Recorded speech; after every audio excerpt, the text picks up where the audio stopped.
Are taking a look at their records in the past. Imagine this. Here it is. It's the 30th of August, 2011. Can you imagine it being 102 degrees on the 30th of August back in 1953? And look at that record low, 37, and back in 34, which would mean typically colder areas and those places that were vulnerable to frost could have very well have gotten frost, not only this morning back in 1934, but yesterday morning as well with the low 37. Well, we'll move on. Here's what we had this morning. Not too far from the record low, about 10 degrees warmer than the record low. We did have some spots that were pretty chilly. Tomlinson Run, Woodsfield, and Washington. And we were expecting a lot of us to drop into the mid to upper 50s or 40s, even though the Wheeling, Ohio County Airport stayed in the low 50s as expected. Well, outside right now, delightful day. Temperatures are almost up around 80 degrees. We're looking at 80 in New Morgantown, 79 in New Martinsville. We have 78 Cambridge, Wheeling, and Steubenville. The cool spots at Washington County Airport with 77. Winds are coming in generally out of the east and northeast and southeast, kind of light and variable right now. Speeds about 3 to 4 miles an hour. Dew points still relatively low, slowly rising though. And they will be sneaking up as we get out of August and move into September. In fact, the first 3 days in September will be more humid than the last 3 days in August. There's the system. We're watching this thing develop there. It's going to be sending some high mid-level clouds here overnight, but that'll probably pass to our north and west.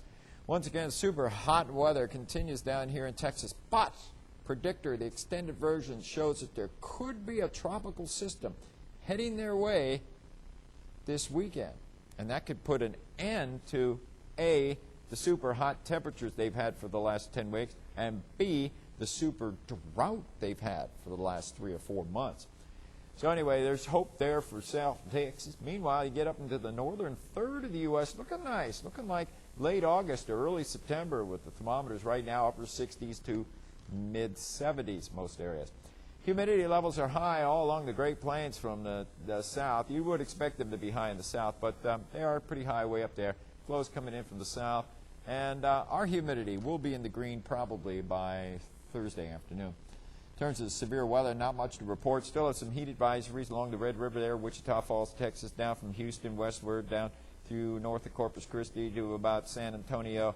I'm not exactly sure. I guess that's a heat advisory. Yeah, it's been kind of hot there, come think of it. Bullhead City and places like that, and Needles, California, and they've been up around 115, 118, 119, that kind of stuff. Meanwhile, still got some flooding going along on the Missouri, but we noticed the northern branch of the Missouri up through South Dakota is no longer on the flood watches. Still have a few counties in Virginia, North Carolina, South Carolina, Florida, New Jersey, southeast New York, parts of Connecticut, Massachusetts, and a little bit of Vermont that still have some creeks, streams, and rivers over their banks. Most of that from what happened over the weekend from Hurricane Irene. There's a wider view. You can see a system here, a low pressure, and it's moving up into the western Great Lakes. We'll move on to predictor. There's our low. There's rain showers. You've got high pressure out that way.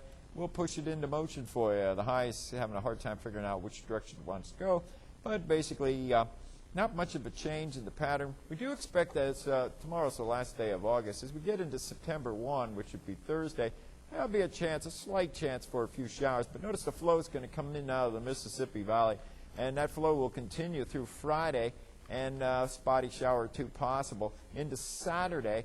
Now, what we have is a weak cold front coming down here, and then look down here in the Gulf of Mexico. I'll click it one more time. That'll take us to 2 p.m. on Sunday. Here we are. We get the one weak cold front comes through, but then we have a second system with a huge blast of cold air coming in behind it. That'll be coming in like Sunday night into Monday morning. But look at this. This is, appears to be a tropical system that is heading into maybe southeast Texas.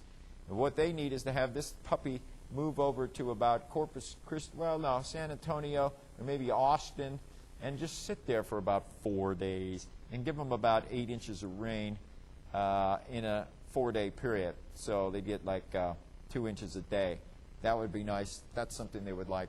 But for us, closer to home, looks like we've got a change coming in the weather. Here's our 7-day forecast. Tomorrow's going to be another delightful day, a couple of degrees warmer than we expect today. Then the humidity levels will rise for the 1st, 2nd, and 3rd of September, which is Thursday, Friday, and Saturday. High temperatures mid to possibly upper 80s. We are expected to see some scattered late afternoon, early evening showers and thunderstorms, but mostly scattered. I think much of the first 3 days of September will be nice and dry. It's just going to be higher heat and humidity. And as we get into Sunday, well, we're indicating maybe some thunderstorms late Saturday and then maybe again on Sunday. And then we get into Monday and Tuesday. Notice how the highs go from upper 80s to mid 70s to low 70s to upper 60s. Well, time will tell. But as you know, all these good things must come to an end sometime or other, and or we'll cycle around to them again, but we may have to wait another 300 days.